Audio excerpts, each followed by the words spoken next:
Welcome to the 1,000 Nights and One Night.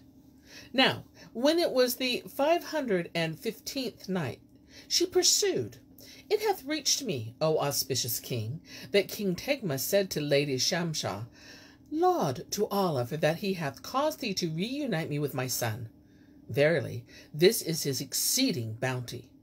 And now I would have thee ask of me what thou wilt, that I may do it in thine honor."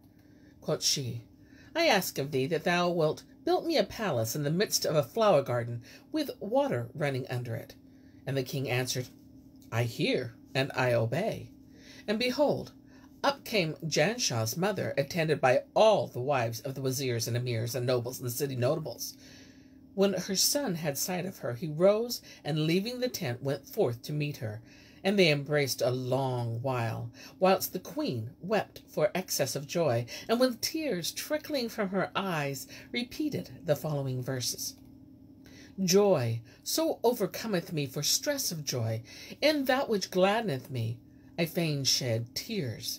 Tears are become your nature, O my eyes, who weep for joyance as for griefs and fears." And they complained to each other of all their hearts had suffered from the long separation.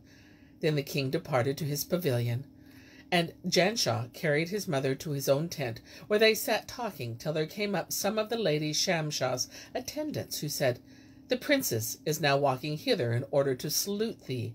When the queen heard this, she rose, and going to meet Shamshah, saluted her, and seated her a while by her side.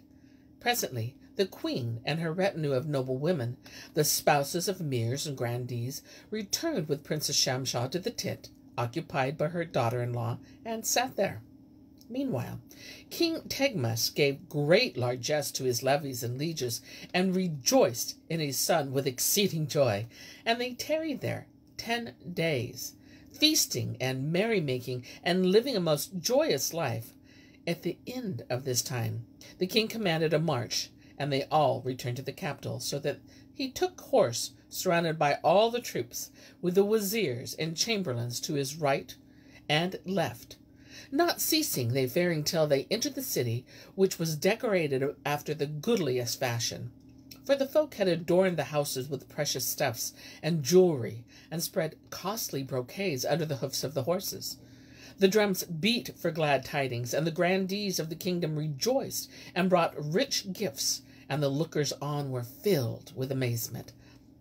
Furthermore, they fed the mendicants and fakirs, and held high festival for the space of 10 days. And the lady Shamshah joyed with exceeding joy when as she saw this.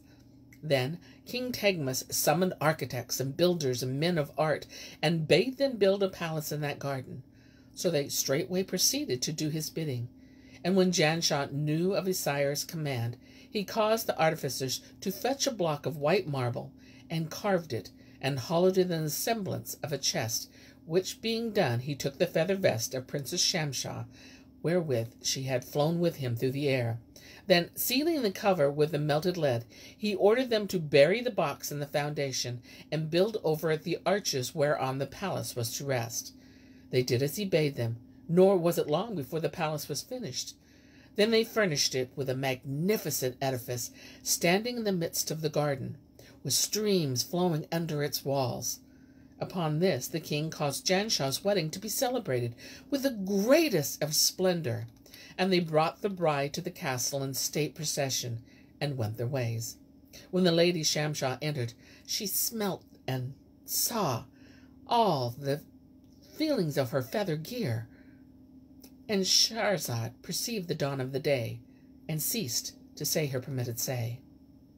Now, when it was the 506th night, she said, "It hath reached me, O auspicious king, that when the lady Shamshah entered the new palace, she smelt the scent of her fine feather gear, and knew where it was, and determined to take it.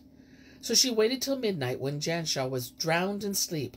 Then she rose, and going straight to the place where the marble coffer was buried under the arches, she hollowed the ground alongside till she came upon it. When she removed the lead with it soldered, and taking out the feather suit, put it on. Then she flew high into the air, and perching on the pinnacle of the palace, cried out to those who were there, and saying, "I pray you, fetch me Janshah, that I may bid him farewell." So they told him, and he came out, and seeing her on the terrace roof of the palace, clad in her feather raiment, asked her, "Why hast thou done this deed?"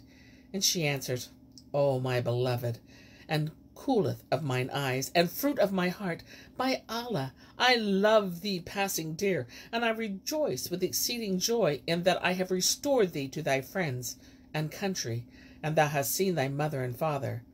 And now if thou love me as I love thee, come to me at Takin, the castle of jewels." So saying, she flew away forthright to find her family and friends, and Janshah fell down fainting, being well nigh dead for despair. They carried the news to King Tegmus, who mounted at once, and riding to the palace, found his son lying senseless on the ground. Whereat he wept, knowing that the swoon was caused by the loss of his love, and sprinkled rose water on his face. When the prince came to himself and saw his sire sitting at his head, he wept at the thought of losing his wife, and the king asked what had befallen him. So he replied, "Know, O my father, that the lady Shamsah is of the daughters of the Jan, and she had done such and such," telling him all that had happened. And the king said, "O my son, be not troubled and thus concerned, for I will assemble all the merchants and wayfarers in the land, and inquire of thee of anent that castle. If we can find out where it is, we will journey thither, and demand the Princess Shamsah of her people. And we hope in all the Almighty that he will give her back to thee, and thou shalt consummate thy marriage." Then he went out, and calling his 4 wazirs without stay or delay, bade them assemble all the merchants and the voyagers in the city, and questioned them of Takini, the castle of jewels, adding, "Whoso knoweth it and can guide us thither, I will surely give him 50,000 gold pieces." The wazirs accordingly went forth at once, and did as the king bade them, but neither trade nor traveller could give them news of Takni, the castle of jewels. So they returned and told the king. Thereupon he bade bringing beautiful slave girls and concubines, and singers and players upon instruments of music, whose like are not found but with the kings, and sent them to Janshah, to happily they might divert him and the love of the lady Shamsah. Moreover, he dispatched couriers and spies to all the lands and islands and climes to inquire of Takini, the castle of jewels. And they made quest for it 2 months long, but none could give them news thereof. So they returned, and told the king, whereupon he wept bitter tears, and going in to his son, found Janshah sitting amongst the concubines and singers, and players on harps and zither, and so forth. Not one of them could console him for the lady Shamsah. Quoth Tegmus, "O my son, I can find none who knoweth this castle of jewels, but I will bring thee a fairer than she." When Janshah heard this, his eyes ran over with tears, and he recited these 2 couplets. "Patience hath fled, but passion fareth not, and all my frame with pine is fever hot. When will the days my lot with Shamsah join? Lo, all my bones with passion low go rot." Now there was a deadly feud between King Tegmus and a certain king of Hind, by name Kafid, who had great plenty of troops and warriors and champions, and under his head were 1,000 pursuant chieftains, each ruling over 1,000 tribes, whereof every one could muster 4,000 cavaliers. He reigned over 1,000 cities, each guarded by 1,000 forts, and he had 4 wazirs under him that ruled the emirs, the princes, and the sovereigns, and indeed he was a king of great might and prowess, whose armies filled the whole earth. Now King Tegmus had made wars upon him, and ravaged his reign, and slain his men, and of his treasures had made great gain. But when it came to King Kafid's knowledge that King Tegmus was occupied with the love of his son, so that he neglected the affairs of the state, and his troops were grown few and weak by reason of his care and concern for his son's state, he summoned the wazirs, emirs, and said to them, "Ye all know that whilom King Tegmus invaded our dominions, and plundered our possessions, and slew my father and brethren. Nor indeed is there one of you, but he hath harried his lands, and carried off his goods, and made prize of his wives, and slain some kinsmen of his. Now I have heard this day that he is absorbed in the love of his son Janshah, and that his troops are grown weak and few. And this is the time to take our blood revenge on him. So make ready for the march, and don ye your harness of battle, and let nothing stay or delay you. And we will go to him, and fall upon him, and slay him and his son, and possess ourselves of his reign. And Shahrazad perceived the dawn of the day, and ceased saying her permitted say.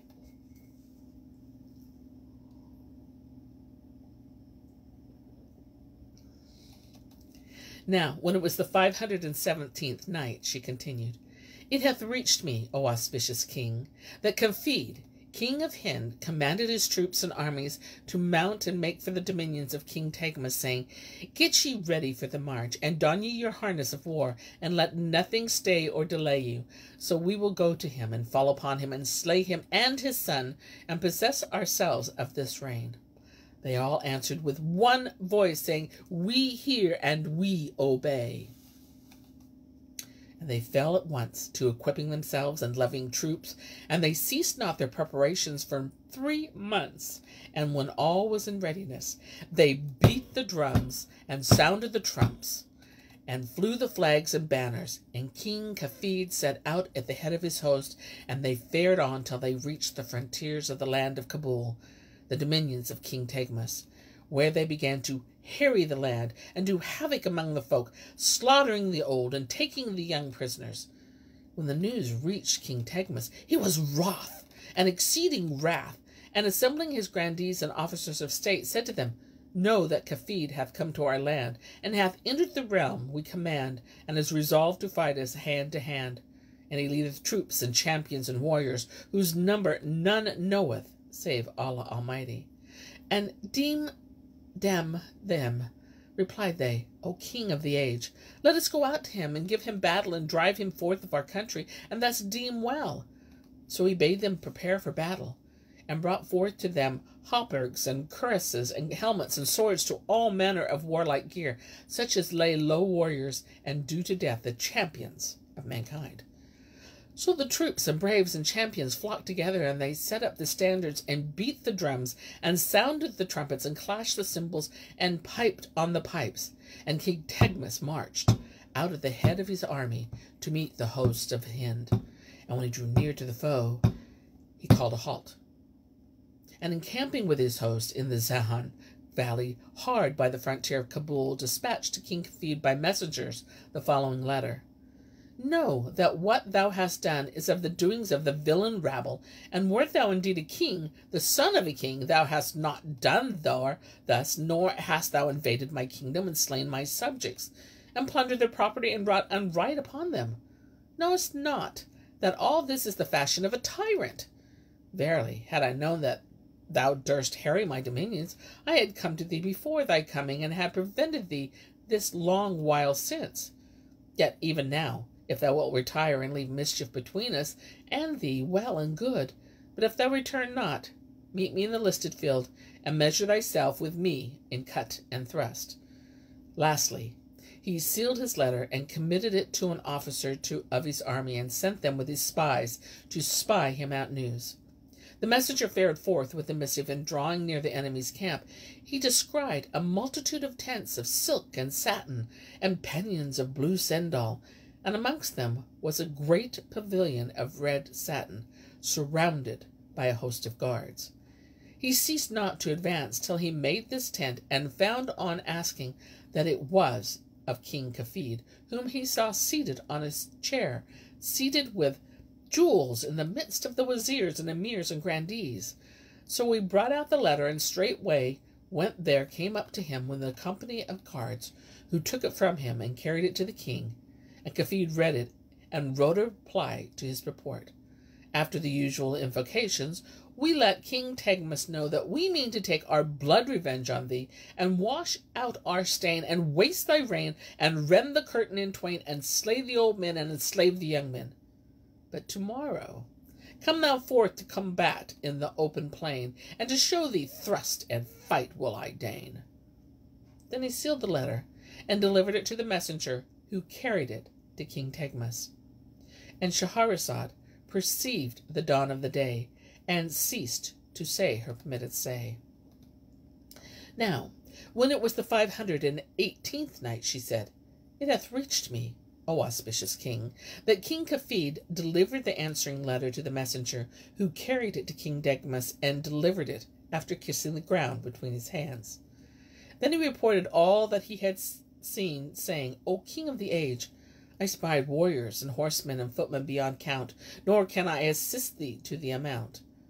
When Tegmas read the reply and comprehended its contents, he was with furious rage, enraged, and bade his wazir Ain-Zar take horse and fall upon the army of Kafid with 1,000 cavaliers in the middle watch of the night, and when they would easily ride home and slay all before them.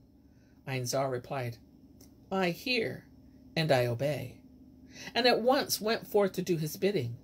Now King Kafid had a wazir, Gaftran by name, whom he bade take 5,000 horse and attack the host of King Tegmas in like manner. So Gaftran did his bidding and set out on his enterprise, marching till midnight. Thus the two parties met halfway, and the wazir Gaftran fell upon the wazir Ain-Zar. Then man cried out against man, and there befell sore battle between them till break of day, when Kafid's men were routed and fled back to their king in confusion.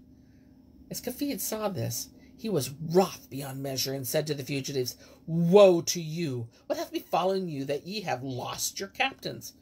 And they replied, O king of the age, as the wazir Kaftan rode forth to fall upon King Tegmas, there appeared to us halfway, and when night was fall over, the wazir Ain-Zar with cavaliers and champions, and we met in the slopes of the Wadi Zaran.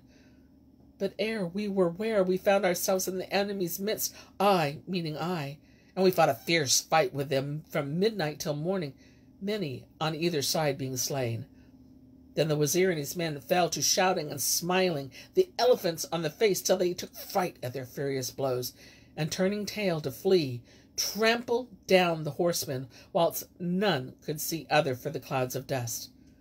The blood ran like a rain torrent, and had we not fled, we'd had all been cut off by the last man. When King Kafid heard this, he exclaimed, May the sun not bless you, and may he be wroth with you, and sore be his wrath. Meanwhile, Ain-Zar, the wazir, returned to King Tegmas, and told him what had happened. The king gave him joy of his safety, and rejoiced greatly, and bade beat the drums and sound the trumpets in honor of the victory. After which he called the roll of his troops, and behold, 200 of his stoutest champions had fallen. Then Kafid marched his armies into the field, and drew them out ordered for battle in 15 lines of 10,000 horse each, under the command of 300 captains, mounted on elephants, and chosen from amongst the doughtiest of his warriors and his champions. So he set up his standards and banners, and beat the drums and blew the trumpets, while the braves sallied forth offering battle. As for King Tegmas, he drew out his troops, line after line, and lo, there were 10 of 10,000 horse each, and with them were 100 champions, riding on his right hand and on his left. Then fared forward to the fight each renowned knight, and the hosts clashed together in their might, whilst the earth for all its wideness was straitened, because of the multitude of the cavaliers, and ears were deafened by drums, and cymbals beating, and pipes and hotbots sounding, and trumpets blaring, and by thunder of horse tramp and the shouting of men, the dust arched in canopy over their head, and they fought a sore fight from the first of the day till the fall of darkness, and they separated, and each army drew off its own camp. And Shahrazad perceived the dawn of the day, and ceased saying her permitted say. Now, when it was the 519th night, she said, It hath reached me, O auspicious king, that each army drew off its own camp. Then King Kafid called the roll of his troops, and finding that he had lost 3,000 men raged with great rage. And King Tegmas mustered his men, and seeing that of them were slain 3,000 riders, the bravest of his braves, was wroth with exceeding wrath. On the morrow, King Kafid again pushed into the plain and did duty as before, while each man strave his best to snatch victory for himself. And Kafid cried out to his men, saying, "Is there any of you who will sally forth into the field and open up this chapter of fray and fight?" And behold, came out from the ranks a warrior named Barkak, a mighty man of war, who, when he reached the king, alighted from his elephant, and kissing the ground before him, sought of him leave to challenge the foe to single combat. Then he mounted his elephant, and driving into midfield, cried out, "Who is the Dulio? Who is for daring do? Who is that knightly devoir?" When King Tegmas heard this, he said to his troops, "Which of you will do single battle with this sworder?" And behold, a cavalier came out from the ranks, and mounted on a charger mighty of make, and driving up to the king, kissed the ground before him, and craved his permission to engage Barkak. When he mounted again, he charged at Barkak, who said to him, "Who art thou, and what art thou called, thou who makest mock of me by coming out against me, and challenging me alone?" "My name is Gansfar, son of Kamkil," replied the Kabul champion, "and the other I have heard tell of thee in my own country. So up, and do battle between the ranks of the braves." Hearing these words, Gansfar drew a mace of iron from under his thigh, and Barkak took his good sword in hand, and they laid on low till Barkak smote Gansfar on the head with his blade. But the morion turned the blow, and no hurt befell him therefrom, whereupon Gansfar in his turn dealt Barkak so terrible a stroke on the head with his mace that he levelled him down to his elephant's back and slew him. With this out sallied another, and cried to Gansfar, "Who be thou that shouldest slay my brother?" and hurled a javelin at him with such force that it pierced his thigh, and nailed his coat of mail to his flesh. Then Gansfar, feeling his hurt, hent his sword in hand, and smote at Barkak's brother, and cut him in sunder, and he fell to the earth, wallowing in his lifeblood, whilst the challenger of Kabul galloped back to King Tegmas. Now, when Kafid saw the death of his champions, he cried out to his troops, saying, "Down with you to the plain, and strike with might and main," as also did King Tegmas, and the two armies fought the fiercest of fights. Horse neighed against horse, and man cried out upon man, and brands were bared, whilst the drums beat, and the trumpets blared. The horsemen charged upon the horsemen, and every brave of renown pushed forward, whilst the faint-hearted fled from the lunge of lance and men, and heard naught but slogan cry, and the clash and clang of armory. Slain were the warriors that were slain, and they stayed not from the melee till the decline of the sun in the heavenly dome, when the kings drew off their armies and returned each to its own camp. Then King Tegmas took tally of his men, and found that he had lost 5,000, and 4 standards had been broken to bits, whereat he was sore and angered, whilst King Kafid in the like manner counted his troops, and found that he had lost 600, the bravest of his braves, and 9 standards were wanting to the full tale. The two armies ceased joining battle, and rested on their arms 3 days' space, after which Kafid wrote a letter and sent it by messenger to a king called Fakun al-Kalub, with whom he claimed kinship by the spindle side. And the kingsman forthwith mustered his men, and marched to meet the king of Hind. And Shahrazad perceived the dawn of the day, and ceased to say her permitted say. And so do I cease my tale for the day, till it be morrow.